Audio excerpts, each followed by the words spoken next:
Well, checking in now with the Target 12 investigator, Steph Machado is here to talk about the latest news at Providence City Hall. And Steph, you've been tracking months of discussions on whether Providence should create an elected school board. Pretty rare to not have one when you look at cities and towns across the state. What is the new proposal that may be brought to voters? Yeah, guys, so this is an issue that's really divided leaders in Providence. Mayor Lorza is against it, the governor's for it, the school board president is against it, the city council president is for it. The original proposal was to create a fully elected school board in the capital city. But the compromise that came out of the Charter Review Commission last night is a hybrid. So there's 5 elected school board members under this proposal and 5 appointed by the mayor. The first election would be in 2024, and there wouldn't be term limits under this plan, so members could be reelected or reappointed for unlimited terms. And this is the new map the city council created with these 5 new regions, splitting up the city into essentially north, south, east, west, and central. One board member would be elected from each of these regions, the idea being that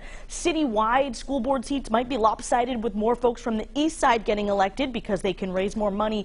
The commission also decided that no more than 2 of the members appointed by the mayor should live in the same region of the city on this map. The plan now goes to the full city council, which is expected to schedule a public hearing, so the public will get to weigh in on this before the city council puts the final language on the ballot for an up or down vote this November. And you just mentioned a lot of people split on this decision, so what are the arguments for and against this? That's right. Well, as you know, the school board is currently powerless because of the state takeover of the Providence schools. So while they do have an advisory role, some, including the school board president, are arguing we should really wait to change the entire governing structure of the Providence school board until after they have control of the schools again. The mayor says having an election would inject more politics into education. On the other side, the city council president says the public should get to choose who is on the school board rather than leaving it up to one person, being the mayor.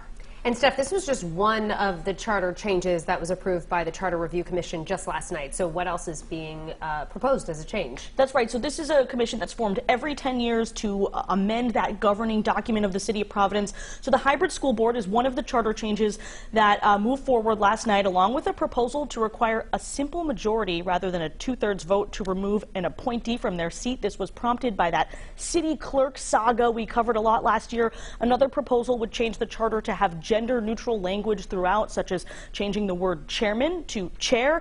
And there were several other proposals as well. We have a write-up on our website. And again, the public will have a chance to weigh in on this before the city council makes it final. And then these will be yes or no ballot questions at the polls this November. Certainly be a big change for the city of Providence if that's approved. For sure. All right, Steph, thanks so much, as always, for keeping an eye on Providence City Hall. We appreciate it.